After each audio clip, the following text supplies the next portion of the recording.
वो मैं ये कह रहा था कि अगर आपने हमारा चैनल अभी तक सब्सक्राइब नहीं करा तो अब भी कर दो, नहीं तो बड़ा पछताओगे, बड़ा पछताओगे। Ginika devo kana, ginika devo kana, ginika devo kana, bahalige, bahalige. Audio recording studio Bihar singing by orchestra वाली नाच हाली हाली गे हाली गे। हाँ बंगाल वाली नाच हाली हाली गे हाली गे। तड़ा किनके देवो काना बहाली गे, तड़ा किनके देवो काना बहाली गे। पायल देवो यरू नथिया देवो गे, किनके देवो होठा लाली गे। बंगाल वाली नाच हाली हाली गे हाली गे। तड़ा किनके देवो काना बहाली गे, तड़ा किनके देवो काना बहाली गे। presented by Bullet Music किनके देवो काना, किनके देवो काना, किनके देवो काना DJ बहाली गे बहाली गे।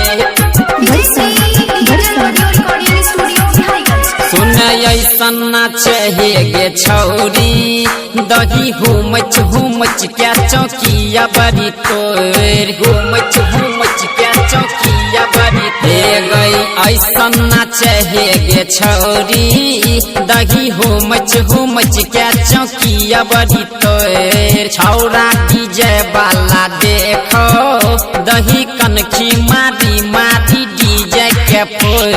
छौरी न तू शरमई है गे, धीरे धीरे घघरी उठाई है गे, उठाई है गे उठाई है गे उठाई है गे उठाई है गे।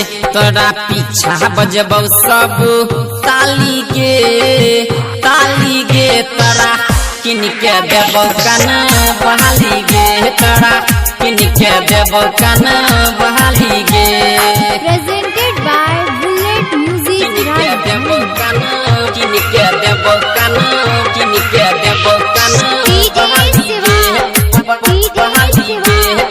Barsam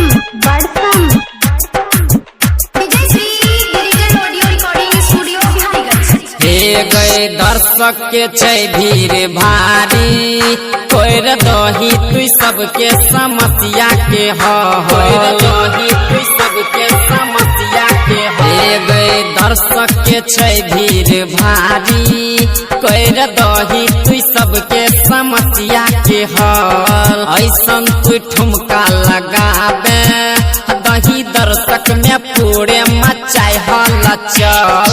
ठुमक मुस्की चलाबै छी, पर मधिया जाय के ललचाबै छी, बचाबै छी गे ललचाबै छी, बचाबै छी गे ललचाबै छी। रूपेश भैया बनतो घर बाली गे। तोरा किनके देवो काना बहाली गे, तोरा किनके देवो काना बहाली गे। ऑर्केस्ट्रा वाली नाच हाली हाली गे हाली गे। तोरा किनके देवो होठा लाली गे, तोरा किनके देवो काना बहाली गे।